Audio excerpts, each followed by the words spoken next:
...27 de agosto de 1933... Prusia Oriental.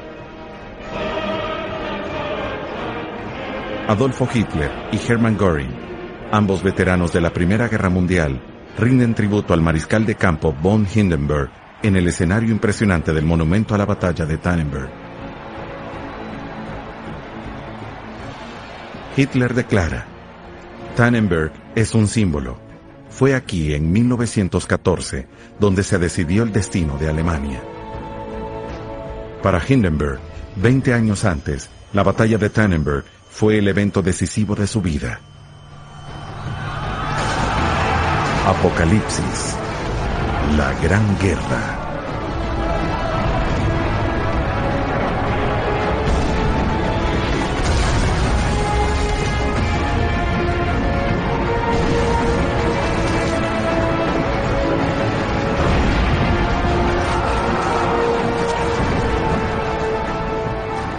Millones de hombres están atrapados en la maquinaria de una guerra que será corta y gloriosa. Al menos es lo que prometen los generales y los jefes de Estado.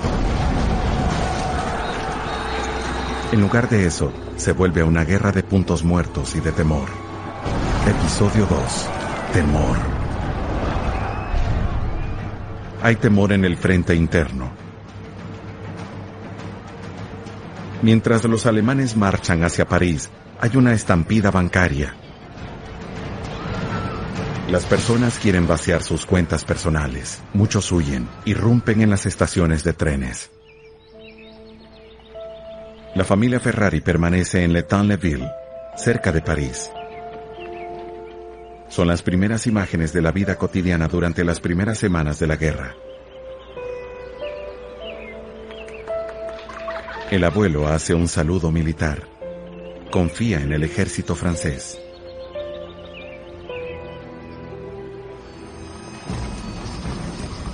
Miles de refugiados de Bélgica, del norte de Francia y de la región de Champagne huyen ante el avance de los germanos.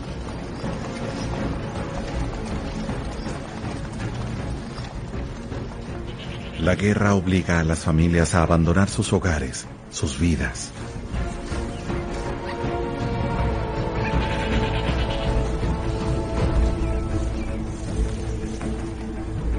El mismo pánico embarga a Prusia Occidental, en el norte de Alemania, donde los rusos atacan.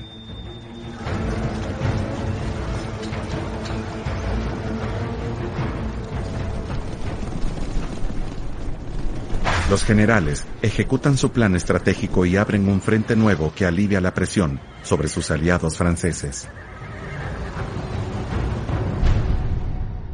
La aplanadora rusa, como se le llama, está formada por 2 ejércitos imperiales con un total de 400.000 hombres y amenaza a Berlín. Los soldados rusos, oprimidos por el zarismo y la religión, cantan para despedirse de su país.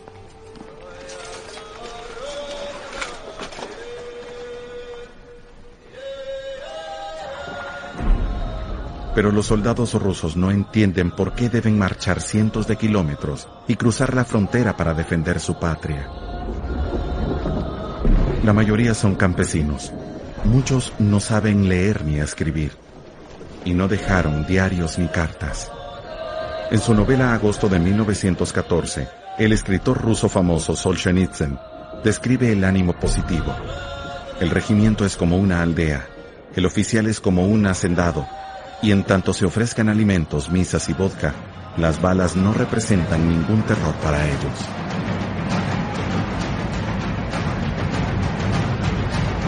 El 20 de agosto de 1914, el ejército ruso avanza a través de Prusia Occidental, aparentemente invencible.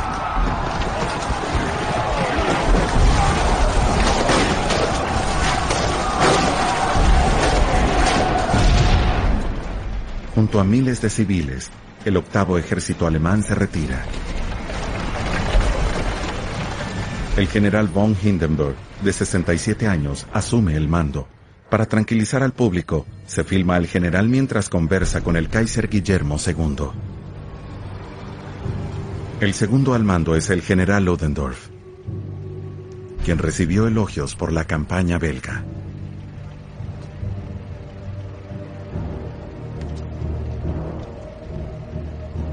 Hindenburg y Ludendorff parecen despreocupados.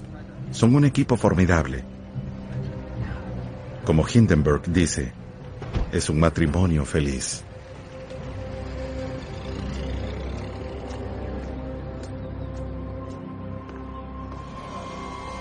Hindenburg y Ludendorff saben que lo superan numéricamente. Tienen solo 200.000 hombres bajo su mando, la mitad del ejército ruso, pero están mejor armados y pueden mover sus tropas más eficientemente a través del transporte estratégico ferroviario.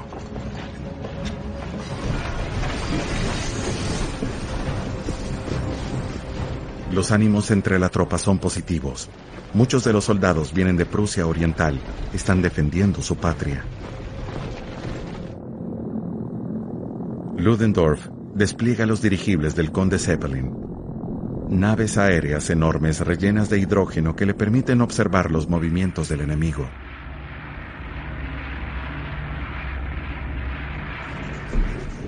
Los alemanes pueden transmitir información vital. Los dos ejércitos rusos están demasiado lejos uno de otro para ayudarse entre sí. Es la hora propicia para un ataque alemán.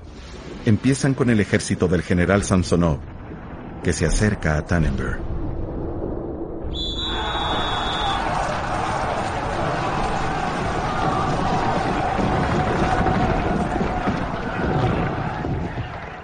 Los alemanes toman 90.000 prisioneros, 30.000 rusos resultan muertos o heridos.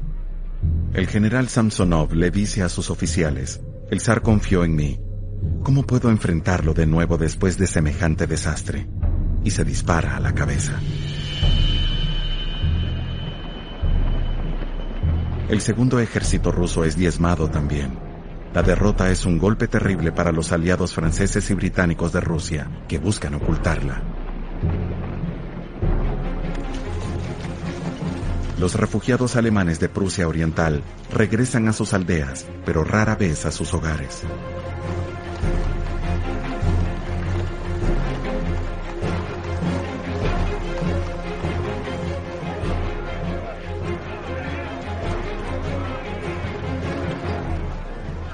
Su suerte sacude los ánimos de la nación. Para levantar el espíritu, los alemanes filman las tropas sobrevivientes que reciben raciones triples. 10.000 de sus camaradas murieron en combate.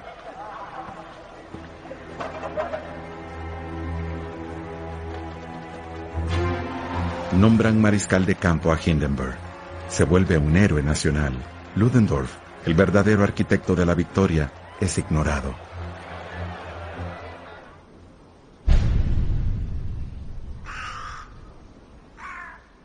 En el cuartel general ruso, el zar Nicolás II, en su tren especial que se encuentra camuflado en un bosque de abedules, se reúne con su tío, el comandante en jefe de sus ejércitos, el gran duque Nicolás.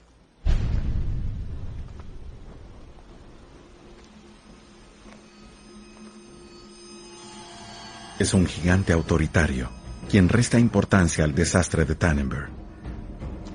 Para él, el enemigo verdadero es el Imperio Austrohúngaro. Dice, la guerra inició en Austria. El camino hacia Berlín es a través de Austria-Hungría. Los rusos logran conquistar Galicia, que en esa época era una provincia austriaca, y su ciudad principal, Lemberg. La caballería cosaca avanza 193 kilómetros. Austria pierde hombres, muertos, heridos o tomados como prisioneros. Los prisioneros de guerra son un corte transversal de los pueblos eslavos del Imperio Austrohúngaro, incluso checos, eslovacos, croatas y bosnios.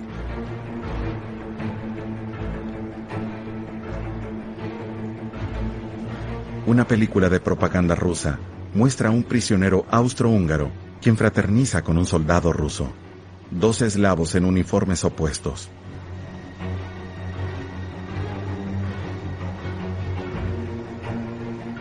se les filma como símbolos del anhelo ruso de unir a todos los eslavos en su imperio.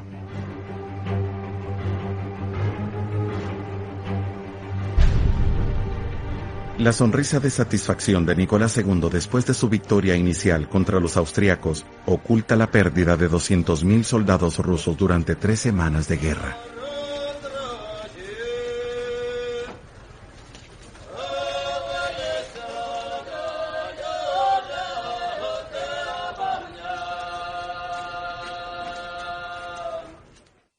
Hacia el oeste, en un frente de más de 595 kilómetros de largo, 7 ejércitos alemanes, 2 millones de hombres en total, invaden Francia. El primer ejército del general von Kluck atraviesa el río Somme.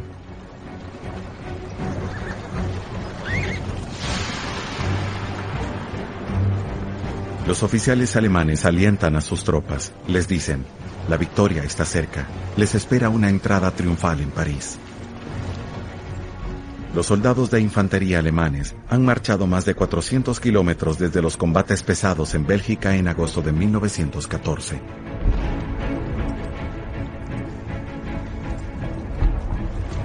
El comandante del regimiento de Brandenburgo les dice, no debemos permitirle descanso al enemigo. El sudor ahorra sangre.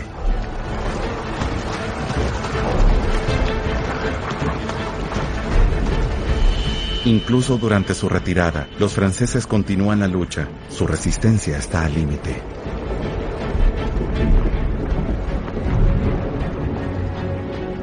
El calor es insoportable. Pocos hombres se han lavado o se han quitado las botas durante un mes.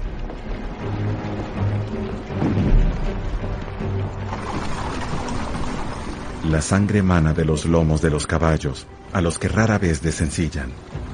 Pero es una retirada ordenada por parte de los franceses y los británicos.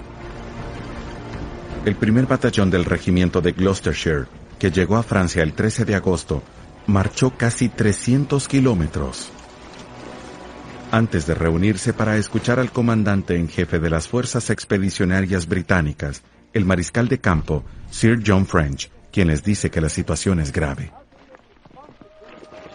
¿Las tropas coloniales francesas salvarán al país? Desde que desembarcaron en el sur de Francia, las tropas africanas han marchado hacia el norte. Muchos prefieren viajar descalzos en lugar de usar sus pesadas botas del ejército. Antes de su llegada, un senador francés dijo preocupado, ni el clima ni la comida de Francia son adecuados para ellos. Un general lo tranquiliza. Son disciplinados, fuertes y devotos de sus líderes.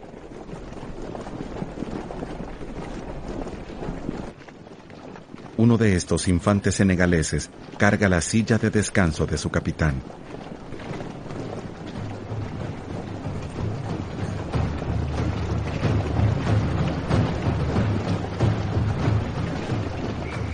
Por todo París, las fuerzas defensivas se organizan, usan todos los medios a su alcance.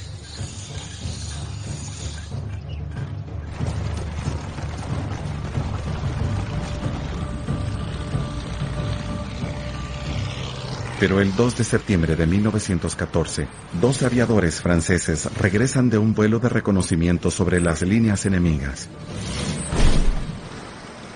Las fuerzas alemanas cambian de dirección. En lugar de continuar hacia París, los ejércitos alemanes alteran su curso en un intento por rodear al ejército francés, lo que los abre ante un ataque de los franceses y británicos a lo largo del río Marne. El comandante de las fuerzas que defienden París, el general Gallieni, ordena el transporte veloz de 6.000 hombres hacia el Marne, en taxis parisinos. En una operación de propaganda enorme que el gobierno filma para mejorar los ánimos de los franceses, los taxis fluviales del río Marne son aclamados como los salvadores de París, aunque su contribución a la batalla es mínima. Llevan solo una fracción del millón de franceses quienes se preparan para la batalla.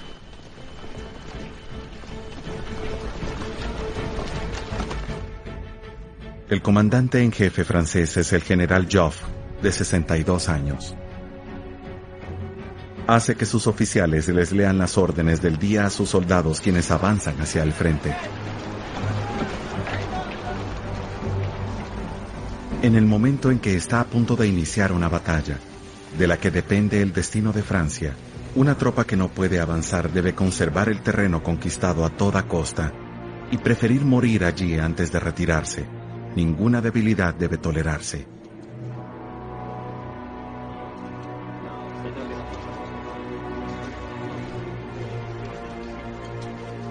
Los soldados tienen miedo. Saben que habrá cortes marciales para quienes vacilen. Si se retiran, sus propios compañeros los ejecutarán. Si avanzan, los matará el enemigo.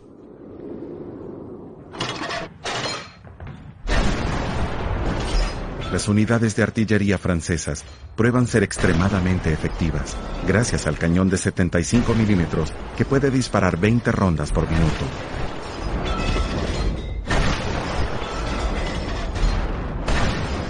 Consume un número astronómico de proyectiles, alrededor de 100.000 proyectiles al día, 200 millones de proyectiles durante toda la guerra. Los fabrican las mujeres, quienes trabajan en condiciones miserables.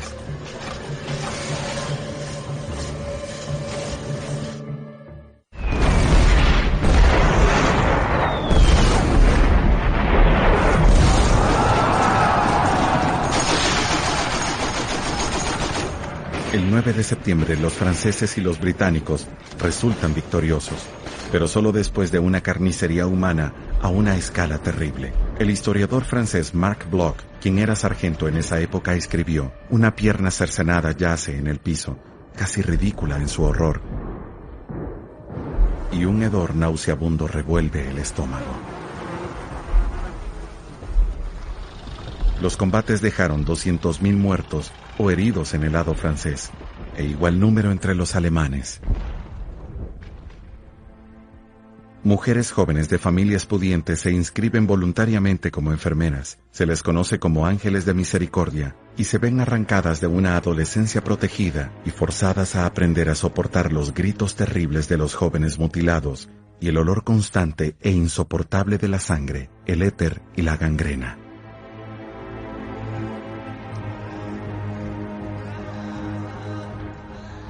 El número inimaginable de heridos y muertos no detiene a los líderes militares y políticos.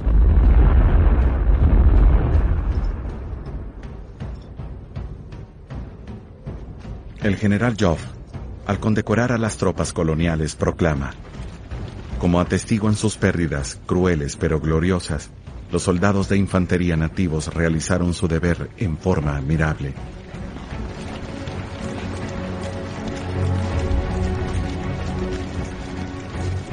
Curiosamente, el patriotismo entre las tropas también permanece alto. A pesar de la carnicería, creen que la guerra terminará pronto. El soldado raso Pierre Branguier escribe a su esposa: no he abandonado la esperanza de regresar este noviembre. No puedo imaginar que las naciones involucradas puedan sostener durante mucho tiempo más este esfuerzo increíble.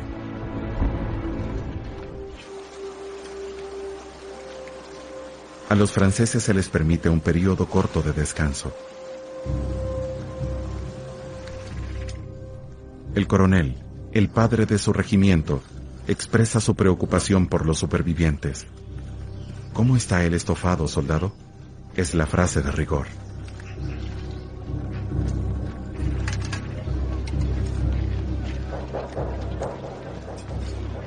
Salvaron París. Pero un joven oficial de caballería, René Champ, escribe: la batalla del Marne. Ganamos la batalla y perdimos la victoria. Los franceses y los británicos permiten que los alemanes huyan hacia el norte de Francia, en una serie de maniobras de flanqueo conocidas como la carrera hacia el mar. Durante esos 3 meses de batalla, otras unidades alemanas completan la conquista de Bélgica.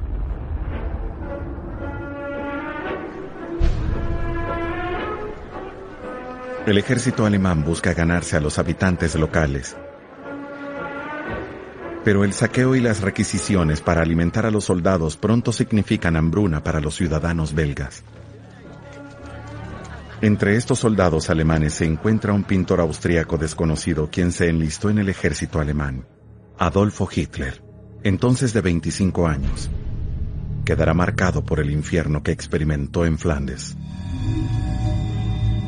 En su libro Mi lucha, Hitler escribe: el orgullo de la lucha pronto se convirtió en una pesadilla. Durante 4 años, los británicos rehúsan abandonar el área alrededor del pueblo belga de Ypres. Este pequeño trozo de Bélgica debe permanecer en manos aliadas. Ese es el deseo del rey belga Alberto I, a quien el rey Jorge V visita en señal de apoyo.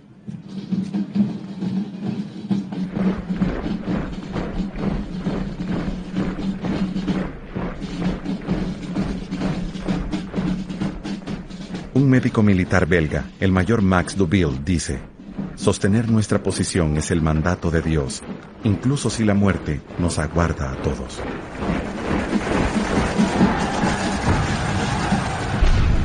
Ypres, el último bastión británico en el norte,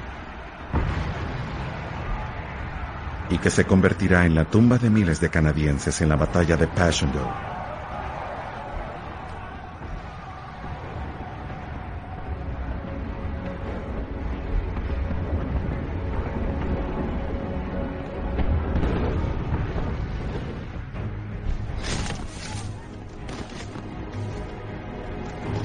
Para llenar las filas, en el sur de Inglaterra, los británicos entrenan cada vez más combatientes. Aquí vemos a canadienses, tanto anglo como francoparlantes, todos voluntarios, todos vestidos con el mismo uniforme. Todos son súbditos de su majestad. Con sus ojos azules penetrantes, el rey Jorge V inspecciona las tropas.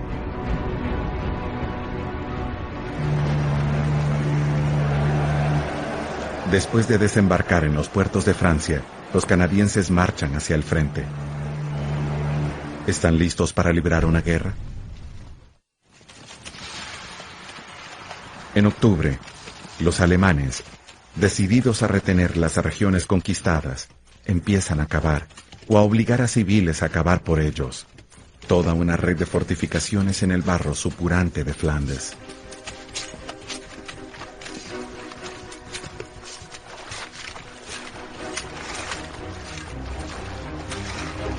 La tierra pesada está empapada, debido a que los belgas deliberadamente abrieron sus diques para inundar la región. Los alemanes trabajan arduamente para volver habitables estas colonias de termitas, pero el invierno las transformará en criptas congeladas.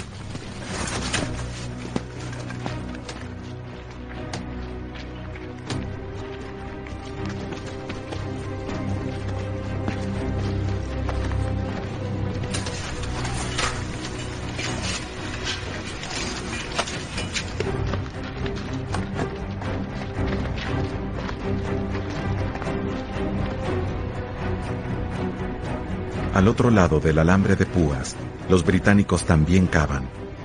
Se preparan para sostener el frente en Flandes, que ahora está en un punto muerto. La guerra de movimiento se ve reemplazada por una guerra de posición. Más al sur, los franceses se conforman con trincheras más o menos interconectadas.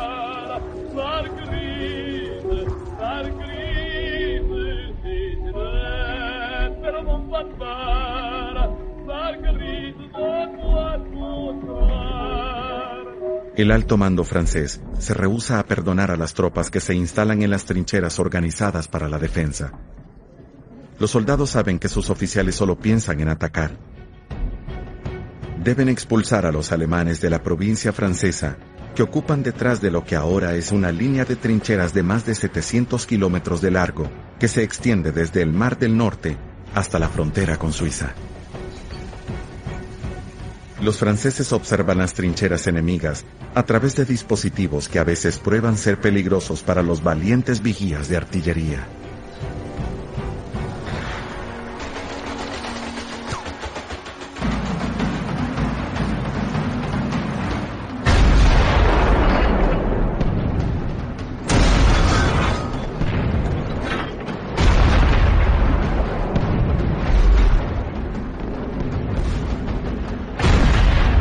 En el invierno de 1914, el general Joffre lanza ofensivas vastas que las ametralladoras alemanas paran en seco.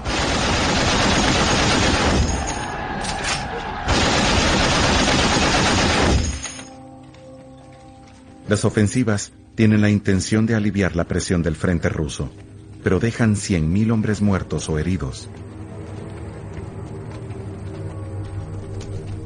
20.000 mueren, simplemente para capturar la cima solitaria de una montaña olvidada.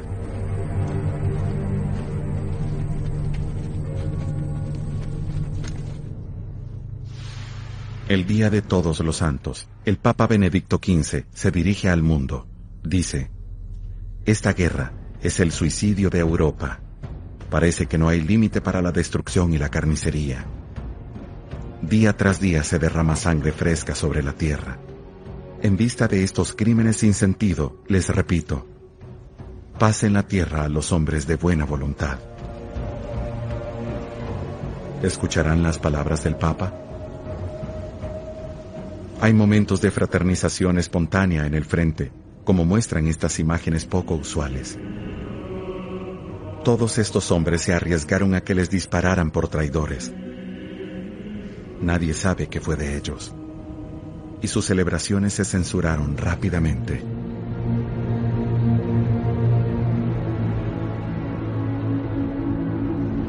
Los generales permanecen sordos y ciegos.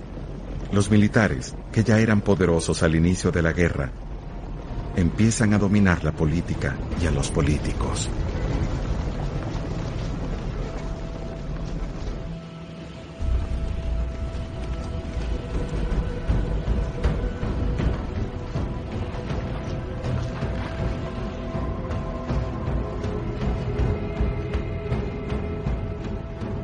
A pesar de los cientos de miles de muertos y heridos, el conflicto se propaga.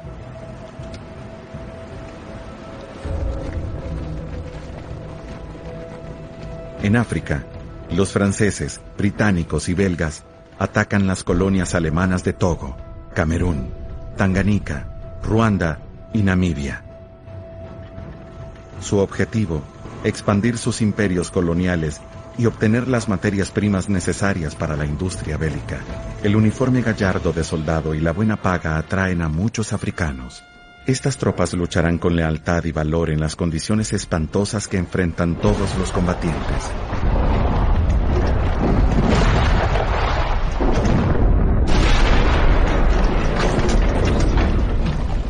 $100.000 africanos y 30.000 europeos perderán la vida en África, víctimas de batallas feroces y de enfermedades tales como la disentería, la fiebre tifoidea y especialmente la malaria.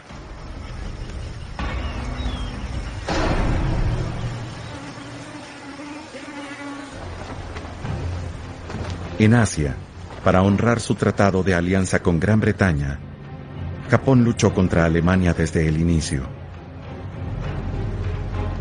Los japoneses aprovechan la oportunidad para apropiarse del enclave alemán en China, el puerto de Tsingtao, donde hay una cervecería alemana que produce una cerveza conocida incluso en la actualidad. Japón, en ascenso económico y militar, demuestra su superioridad al bombardear las defensas alemanas por 7 días consecutivos hasta hacerlas colapsar.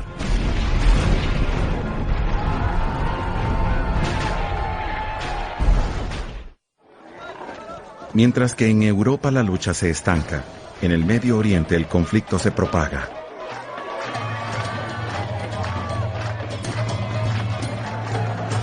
El 23 de noviembre de 1914 en Jerusalén, que entonces era parte del Imperio Otomano Turco, aliado con los alemanes, los Müsen llaman a una guerra santa para animar a los combatientes musulmanes contra los franceses, los británicos y los rusos. El Imperio Otomano ocupa una posición estratégica. Su capital, Constantinopla, la actual Estambul en Turquía, alberga la Basílica de Hagia Sofía, que convirtieron en una mezquita. Constantinopla domina el pasaje entre el Mediterráneo y el Mar Negro. El Imperio Otomano se extiende hasta el Golfo Pérsico y amenaza el Canal de Suez, una arteria vital para los británicos y una ruta marítima importante para los suministros hacia el frente occidental. El soberano otomano es el sultán Mehmed V, visto aquí mientras recibe al monarca alemán, el Kaiser Guillermo II. A Guillermo II le preocupan las maniobras diplomáticas de los británicos, quienes intentaron comprar la alianza de Turquía, pero los alemanes ofrecieron más que ellos.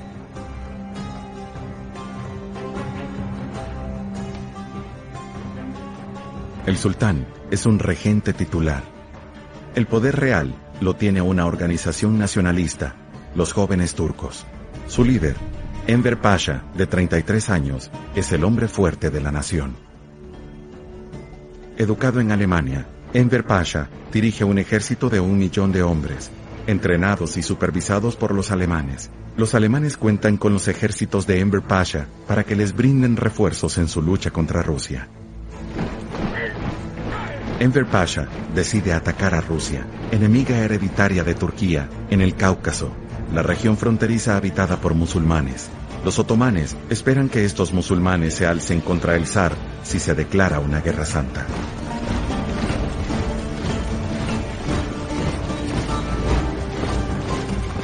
Los turcos, guerreros temibles, ya han luchado contra los rusos, quienes dominan los pasos y quienes desplegaron sus tropas en las montañas para atraer a los enemigos hacia las cimas.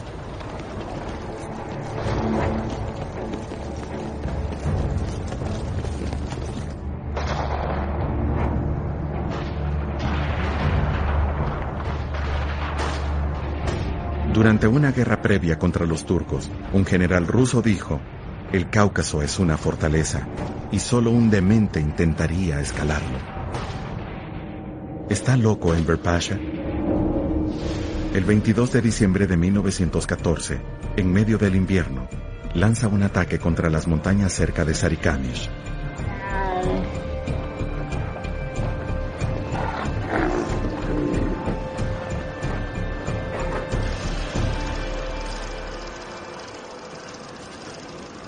El ataque falla. Derrotados, los 70.000 soldados del tercer ejército turco mueren por el frío o son asesinados mientras se retiran. Ni un tan solo musulmán, ya sea en Rusia o entre sus aliados, se alzó para la Guerra Santa.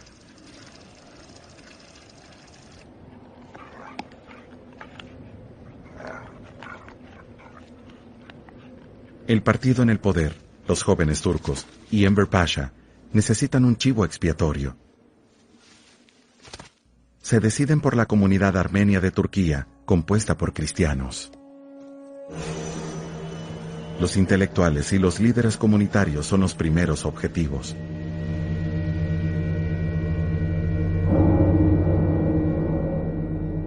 Las violaciones y las golpizas son comunes.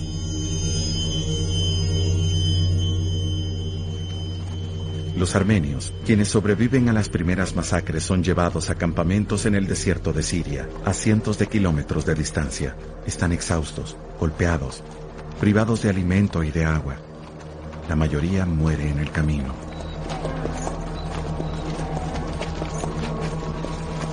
De acuerdo a la República de Turquía, 300.000 armenios murieron.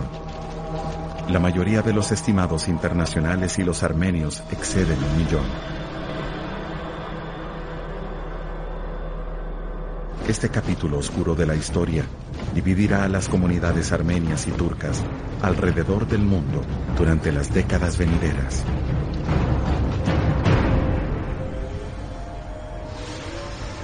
En marzo de 1915, una flota conjunta británica y francesa intenta forzar el estrecho de los Dardanelos para tomar Constantinopla y evitar que Bulgaria entre a la guerra junto a los imperios alemán y otomano.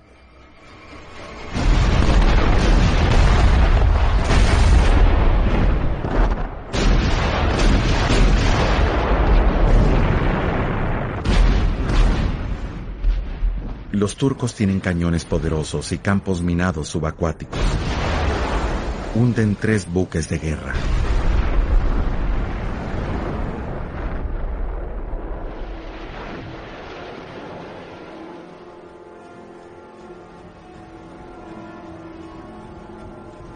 Después de la derrota, Winston Churchill, primer lord del almirantazgo y mente maestra de la misión, se ve obligado a dimitir.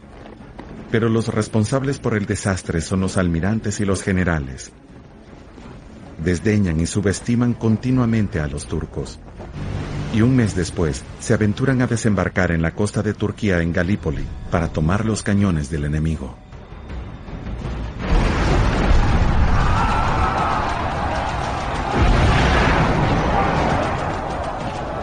El 25 de abril de 1915, las Anzacs, las fuerzas australianas y neozelandesas, junto a los contingentes británico y francés, llegan a las playas angostas.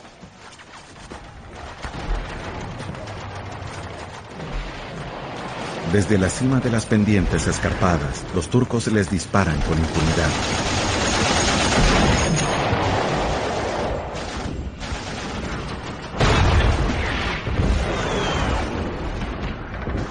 Los turcos están bien armados, bien equipados y bien comandados.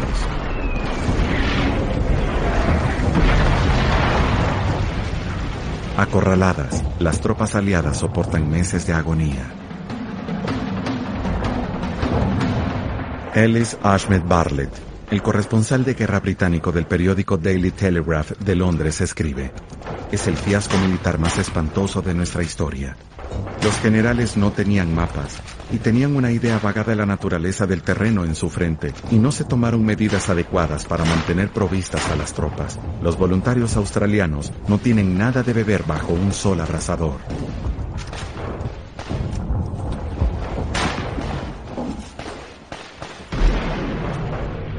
Tres meses después, con su propia cámara, Ahmed Bartlett filma a estos mismos hombres, ahora famélicos y febriles.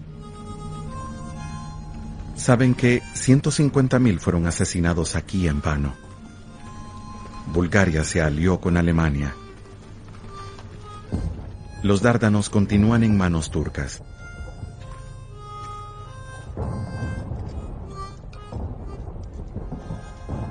El corresponsal del Daily Telegraph se dirige directamente a Herbert Asquith, el primer ministro británico, y crea un escándalo. Señor primer ministro, no estoy seguro de que usted esté al tanto de la verdadera situación aquí, o hasta qué punto los generales lo mantienen informado. Aquí, en Galípoli, disipamos una porción enorme de la fortuna del imperio, y sin embargo, no hemos ganado ni una sola hectárea de tierra de valor estratégico. Esta expedición inútil tal vez arruine nuestros objetivos de agotar el poder militar colosal de Alemania. El poder de Alemania, encarnado por el vencedor de Prusia Oriental, el mariscal von Hindenburg, tiene sus límites. El número de muertos y heridos alemanes hace que la opinión pública se vuelva contra la guerra. En abril, en La Haya, en los Países Bajos, que permanecen neutrales, el Congreso Internacional de Mujeres por la Paz exige un fin inmediato de las hostilidades.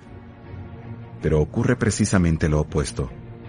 El conflicto vuelve a expandirse. Italia entra a la guerra el 23 de mayo de 1915. Aunque fue una potencia neutral durante los primeros meses de la guerra, estaba aliada con Alemania. Gran Bretaña y Francia prometen regresarle a Italia las ciudades de Trento y Trieste, que aún están en territorio austriaco. Italia cambia de lados. Un fervor patriótico anti-austriaco se apodera de Italia, alimentado por los versos grandilocuentes del poeta nacionalista Gabriele D'Annunzio. Ustedes son las chispas furiosas del fuego sagrado. Que todas las voces se unan en un solo grito incendiario. Italia, Italia.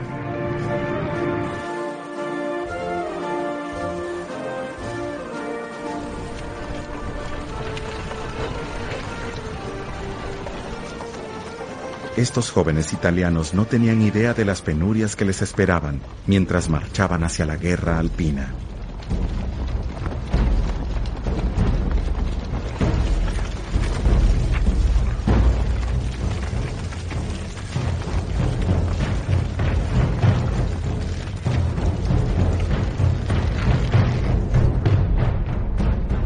En Francia, el frente está estancado en las trincheras, aunque punteado por ataques que son tan mortales como inútiles. El soldado raso Charles Galliard escribe: aquí los ánimos están muy bajos, estamos hartos de luchar y no avanzar, y los campesinos envidian a sus vacas que tienen lechos más cómodos que los suyos.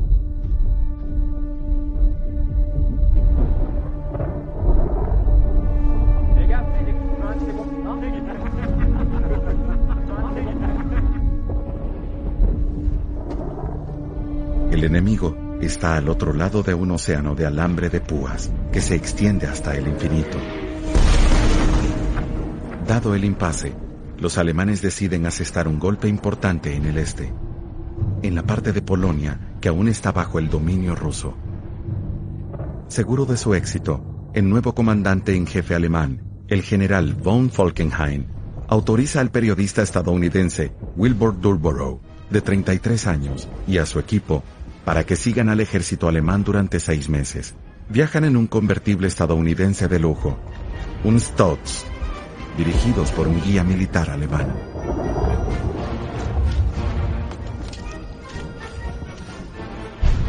Durborough claramente está orgulloso de su exclusiva. En los Estados Unidos, que oficialmente aún son neutrales, la hostilidad hacia Alemania surge después de que un submarino alemán hunde con un torpedo el barco de pasajeros británico, el SS Lusitania, el 7 de mayo de 1915. Los alemanes alegan que el ataque es justificado porque el Lusitania transportaba municiones. Las pruebas de esto emergen solo años después. Pero los ánimos ensombrecidos en casa no evitan que Durborough disfrute sus viajes con estos oficiales alemanes. Presenta un retrato afectuoso de las tropas del Kaiser mientras se relajan antes del ataque.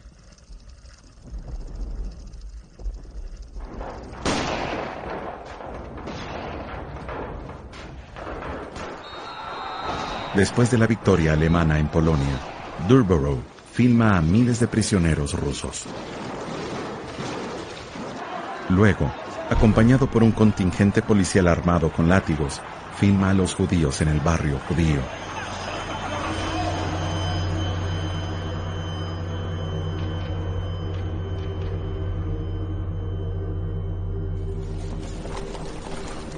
Y la marcha de la victoria del ejército alemán en Varsovia el 4 de agosto de 1915.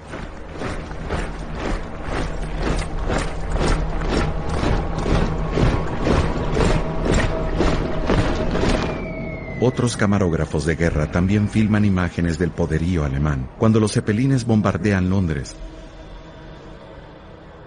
Los británicos se dan cuenta de que el corazón de su imperio ahora es vulnerable. Nace un nuevo tipo de guerra. Es la guerra industrial. Es una guerra de destrucción, de aniquilación. El objetivo ahora es matar a tantas personas como sea posible y de la forma más rápida.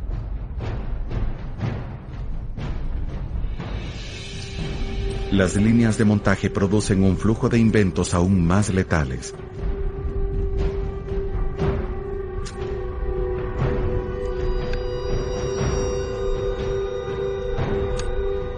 Granadas de todo tipo.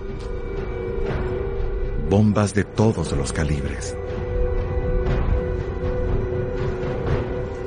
Una variedad de gases venenosos. Es un logro enorgullecedor de la investigación científica.